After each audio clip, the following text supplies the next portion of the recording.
আসে। আশা করি আপনারা সকলে খুবই ভালো আছেন, আর আমি তো খুবই ভালো আছি। তো এখন বাজে সকাল 6:30 আর আমি এখন থেকে আজকে ব্লগটা স্টার্ট করছি। আসলে আজকে আছে আমার এক্সাম। আমি ডিএলএড এর ফার্স্ট ইয়ারের স্টুডেন্ট। আমি এটা আগেও তো অনেকবারই বলেছি, তাও যারা নতুন আমি আরেকবার বলে দিলাম। তো আজকে 18 তারিখ সোমবার। আজকে আমাদের এক্সাম স্টার্ট হবে। এক্সাম আছে 12টা থেকে 3টে পর্যন্ত হবে। তো আমি ভাবলাম যেহেতু আমাদের টানা ফ্রাইডে পর্যন্ত এক্সাম আছে, তো এই এক্সাম চলাকালীন আমার তো কোনো সেরকমভাবে শর্ট ভিডিও আর আপলোড করতে পারবো না। আর তো ভাবলাম একটা লং ভ্লগই করে নিই। কারণ কি আমি মিনি ভ্লগ পোস্ট করলে আমার চ্যানেলে কোনো ভিউজ আসে না, একদমই ডাউন হয়ে যায়। তো ভাবলাম তাহলে একটা লং ভ্লগই করি। তবে কতটা কি কন্টিনিউ করতে পারবো আমি নিজেও জানি না, কারণ আমি এখন থেকে ভুলভাল বকতে অলরেডি শুরু করে দিয়েছি। আর যেহেতু আমার হাতে এখন টাইমটা খুবই কম, তো আমি আগে একটু পড়ে নিই, তারপরে আমি আবার ব্লগটা কন্টিনিউ করছি। আর এই যে তারপর ছাদে জামা কাপড় মিলতে গেছিলাম, তো দেখলাম হঠাৎ করে এনার সাথে আমার আজকে দেখা হলো। ইনি আসলে আমাদের ছাদেই খেলছিলেন, কিন্তু আমাকে দেখি প্রথমে আমাদের পাশের বাড়ির একটা দাদার ছাদে গেল, তারপর দেখলাম এই গাছটাই অনেকক্ষণ ধরে বসেছিল। তো উনি যখন আবার আমার কাছে সাহস করে এলেন, আমি তখন আবার ভয়েতে দরজাটা বন্ধ করে দিলাম, ছাদের দরজাটা বন্ধ করে দিলাম। আসলে আমার না পাখি দূর থেকে দেখতেই ভালো লাগে, আমি কাছে গেলে খুব ভয় পাই। আমার ব্যাগটা গোছানো কমপ্লিট। আমি এখানে আপাতত রেডি হয়ে গেছি, আর আমার ব্যাগটা গোছানো হয়ে গেছে। চুলটা আর খালি বাঁধবো, তাহলে পুরোপুরি রেডি হয়ে যাব।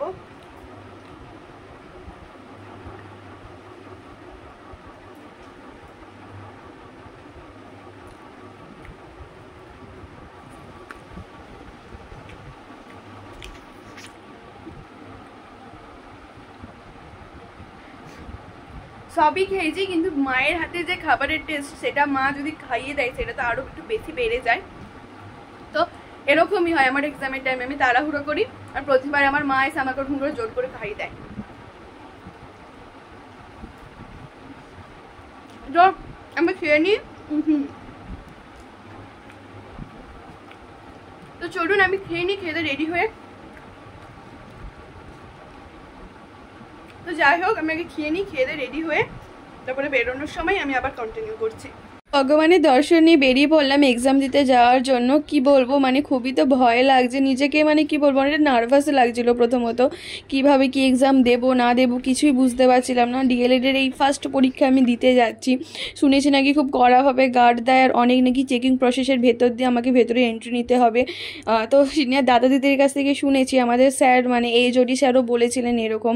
তো আমি তো সমস্ত কিছু শুনেই হয়ে গেছি, কিভাবে কি পরীক্ষা দেবো না দেবো নিজেও জানি না। যতক্ষণ না পৌঁছাচ্ছি, যতক্ষণ না একটা এক্সাম দিচ্ছি প্রথম দিনে, তো বুঝতে পারবো না দ্বিতীয় দিনগুলো আমার কেমন কাটবে। আর গ্র্যাজুয়েশন লাইফে এতটা কখনো ভয় লাগেনি, এতটা কখনো নার্ভাস হয়ে পড়িনি যতটা আজকে পড়েছিলাম। আর যেহেতু আমার অনেকটা দূরেই সিট পড়েছিল, তাই যে সাথে করে মা যাচ্ছিল, আর অনেকক্ষণ দাঁড়িয়ে থেকে যেহেতু কোনো গাড়ি পাইনি, তো তাই ভাবলাম যে টোটো করে বাক্সি চলে যায়। কারণ যেহেতু আজকে সোমবার, আর সোমবার অনেকেই অফিসারে যায়, এই সকাল টাইমে না খুব গাড়িতে ভিড় হয়। তো তাই মা বললো যে টোটো করে বাক্সি চলে পালিয়েছো, যে ওখান থেকে গাড়ি করে চলে যাবো, নাহলে অনেকটাই দেরি হয়ে যাবে। আর ওয়েদারটা দেখুন বাইরের, এত সুন্দর লাগছে, আমি তো নিজেকে আটকাতে পারলাম না। তো ভাবলাম যে ফোনটা বের করে একটা ভিডিও রেকর্ড করেই নি। আর নদীতে কি পরিমাণে জলটা দেখতেই পাচ্ছেন। তো চলুন, দেরি হয়ে যাচ্ছে, তাহলে যাওয়া যাক। যে কোয়েল আর সহেলিদি বাগনান থেকে বাসে উঠেছিল, একসাথেই আমরা এসছি। আর এত বাসে ভিড় ছিল, যেহেতু আজকে সোমবার, তাই আমি আর কোনো ভিডিও রেকর্ড করতে পারিনি। তারপর ওখান থেকে নেমে যদিও টোটোয় উঠে পড়েছিলাম, আর এই যে চলে এসছি এক্সাম দিতে। তো খুবই নার্ভাস লাগছে, এবার মাকে বাই বলে ঢুকে যেতে হবে। আর এই যে এটা স্কুলের ভেতরটা। তো এটা এক্সাম শেষ হয়ে যাওয়ার পর আমি ক্লিপসটা নিয়েছিলাম। আর হ্যাঁ, আজকে এক্সামটা না খুবই ভালো হয়েছে। তো আসলে কি হয়েছে, আমি যখন এন্ট্রি নিই তখন এত কড়া চেকিং প্রসেসের ভেতর দিয়ে আমাদের ঢুকিয়েছে। তো আমি না নার্ভাস হয়ে গিয়ে আমি কোনো ভিডিও ক্লিপস নিতে পারিনি, নয়তো একটু সময় নিয়ে আপনাদের সাথে কিছু শেয়ার করে হয়তো দেখাতাম স্কুলের ভেতরটা কেমন কি। তো যেই কারণে কোনো নিতে পারিনি। আর লাস্টে ওই গেটের কাছে বেরোনোর সময় ফোনটা দিল, তাই একটু ভাবলাম আপনাদের সাথে শেয়ার করে নিই। আর এই যে মা, জানেন তো আমি যখন পরীক্ষা দিতে ভেতরে থাকি তখন ভাবি যে এত বাইরে গরমে আমি তো ভালো বেশ ফ্যানের তলায় বসে আছি, আমার মা কীরকম কি বসে আছে না সে, আর এত গরমের মধ্যে কি করছে না করছে ওটাই ভাবি। আর এই যে বাস ধরবো বলে চলে এসেছিলাম যদিও। আর হ্যাঁ জানেন তো মানে এই যে বাসের এইখানটা থেকে মানে ওই স্কুলটা বেশিটা দূরে নয়, তো তাই সকলে আসার সময় হেঁটে হেঁটেই মানে হেঁটে হেঁটে যাতায়াত করতে পারবে এরকম। আর দেখুন কি পরিমাণে ধুলো, আর ধুলো তো ঠিকই আছে, আবার এইদিকে মেঘ এইদিকে রোদ, কি হচ্ছে কি জানি। ওই যে আমার পিছনেও অনেকে দাঁড়িয়েছিল। আমাদের টোটাল এই স্কুলটায় 8টা কলেজ ফেলেছিল। আপনারা অনেকে বলবেন কলেজে পড়ো তো তাহলে স্কুলে কেন সিট ফেলেছিল, তো ডিএলএড স্কুলেই এক্সামের জন্য সেন্টার পড়ে। আর এই যে চলে এসেছিলাম বাড়িতে, তো আমি বাড়ি এসে ফ্রেশ হয়ে নিয়েছি এখন। আর আমার এখন পেটে পুরো ছুঁচোতে ডন মারছে, মানে কখন খাবো খাবো এরকম একটা। তো অনেকদিন হয়ে গেছে ম্যাগিও খাইনি, প্রায় 2 মাসের মতো হয়ে গেছে। তো মাকে বললাম যে মা আসার সময় তাহলে ম্যাগি কিনো, বাড়ি থেকে ম্যাগি খাবো। মা ম্যাগিটা করে দিয়েছে, আমি আগে খাই, কারণ পেটে পুরো ছুঁচোতে পুরো ডন মারছে, আমি না খেলে ঠিক মানে হবো না। আগে খেয়ে নিই আমি আবার বলছি। আর আমি তো ওখানে গিয়ে এতটা পরিমাণে নার্ভাস হয়ে গেছিলাম যে আমি কোনো ব্লগ করছি, যে কোনো ভিডিও ফুটেজ নেবো, নিতেই পারিনি। মানে এতটা আমাদের মানে কড়া গার্ডে ঢুকিয়েছিল, এত চেকিং করে ঢুকিয়েছিল, তা দেখে আমি নার্ভাস হয়ে গেছিলাম। আমি যে কিছু ফুটেজ নেবো বা ফুটেজ নিয়ে রাখলে আমি পরে হয়তো এসে সেখানে ভয়েস ওভার দিতে পারতাম, কিন্তু আমি সেটাও পারিনি। লাস্টে যখন আমি এক্সাম দিয়ে বেরোচ্ছি তখন আমার সেটা কাটে, আর আমি কিছু তখন ফুটেজ নিই, সেগুলো তোমাদের সাথে আমি অবশ্যই শেয়ার করবো। আর প্রথমের দিকে আমি এত নার্ভাস হয়ে গেছিলাম, আসলে আজকে প্রথম ছিল যেহেতু, এবার কাল থেকে যখন যাবো তো মানে এতটা নার্ভাস হবো না। হ্যাঁ মনে মনে তো একটু ভয় লাগবে, যেহেতু পরীক্ষা দিতে যাচ্ছি যে কেমন হবে না, কিন্তু এতটা আশা করি মনে ভয় কাজ করবে না কাল থেকে। তো মানে আমি প্রথমে তো মানে কি বলবো, আমার হাত পা থরথর করে কাঁপছিল, কিভাবে পরীক্ষা দেবো না দেবো, আর এত কিছু গুলিয়ে যাচ্ছিল না, মাথার মধ্যে কিছু থাকছিলই না প্রথম কথা। তো যাই হোক আমার পরীক্ষা খুবই ভালো হয়েছে, খুবই মানে নিজে লিখতে পারিনি বলতে পারো টাইমের জন্য, কিছুটা হয়তো আমার মিস গেছে, জাস্ট একটা মানে পয়েন্ট টাইপের আমার মিস গেছে, তো সব লিখেছি, খুবই ভালো পরীক্ষা হয়েছে। তো চলো একটু রেস্ট নিই, আমার এখন খুব ঘুম পাচ্ছে, এতক্ষণ খিদে পাচ্ছিল যা খেয়ে নিয়েছি, এখন ঘুম পাচ্ছে, তো আমি একটু ঘুমিয়ে নিই, দেন আমাকে আবার পড়তে হবে কাল যেহেতু পরীক্ষা আছে। তো আমি কিছুক্ষণ পর পড়ে উঠে আবার আমি ভিডিওটা কন্টিনিউ করব, ওকে। আর যেহেতু আমার এখন পরীক্ষা চলছে, আমার তো মনে হয় না আমি ভিডিওগুলো এখন এডিট করে আমি পোস্ট করতে পারবো। হয়তো আমি যখন পোস্ট করব তখন হয়তো আমার পরীক্ষা অলরেডি শেষ হয়ে গেছে, বা আমি মিডিলে করার একবার চেষ্টা করব, যে পরীক্ষা চলাকালীন একবার মিডিলে একটা লং ভিডিও মানে লং ভ্লগটা পোস্ট করার আমি চেষ্টা করব।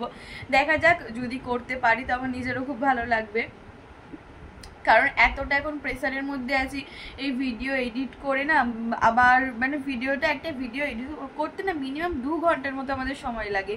তো এখন ওই সময়টাই মেন হচ্ছে হাতে নেই, কারণ সেই সকালবেলা আমাকে 8:30টার সময় বেরিয়ে যেতে হবে, আর আমার ফিরতে আরে করতেই 4:30 5টা তো বেজে যাবে, তারপরে ফ্রেশ আরে করতে আরও 1 ঘন্টা 6টা বেজে গেল, দেন যেটুকু বাকি সময় থাকে আমাকে আবার পড়তে বসতে হবে। তো এর মিডিলে সময় বার করে ভিডিওটা মানে এডিট করা খুবই মুশকিল, যেহেতু টানা পরপর 5 দিন পরীক্ষা আছে। তো আমার তো মনে হয় না আমি করতে পারবো বলে, তাও চেষ্টা করবো আমি করার, তো দেখা যাক কি হয়। আর এখানে একটু আলোটা কম আছে, অ্যাডজাস্ট করে নিয়ে আমার এত ঘুম পাচ্ছে কি বলবো। আর এইদিকে মা হচ্ছে যে রান্না বসিয়েছে, একদিকে ভাত হচ্ছে, তারও 1 মিনিট দেখাচ্ছি, যে একদিকে ভাত হচ্ছে আর এইটাই হচ্ছে যে মাছের ঝোল, মেবি মা কি দিয়ে করছে আমি তাও জানি না। মানে যত তাড়াতাড়ি আমি এখন খেয়ে ঘুমাতে পারবো আমার তত তাড়াতাড়ি শান্তি হয়, এরকম ব্যাপার।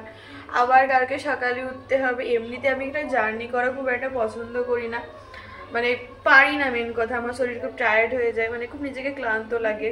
তো আবার আমাকে কালকে সকালবেলা সেম 8 সাড়ে 8টার দিক করে বেরোতে হবে, আবার সেই গাড়ি টাড়ি, কালকে আবার সারাদিনের ব্যাপার। আমি তো ভাবছি খালি আজকে টানা চলে গেলাম, কালকে না চলে যাবো, টানা আরও কি করে যাবো জানি না।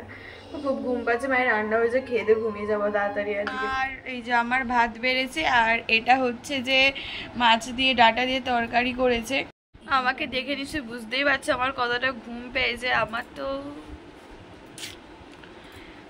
আমাকে দেখে নিশ্চয়ই বুঝতেই পারছো কি পরিমাণে ঘুম পেয়েছে। জাস্ট এবার খাবো আর ঘুমাতে যাবো এরকম ভাবছি, খেয়ে নি। আমার মানে জেগে থাকতে আর ইচ্ছা করছে না, মানে এবার বিছানা টানছে আয় আয় ঘুমাবি বলে, তো তাড়াতাড়ি খেয়ে দিই, খেয়ে দিয়ে ঘুমিয়ে যাবো।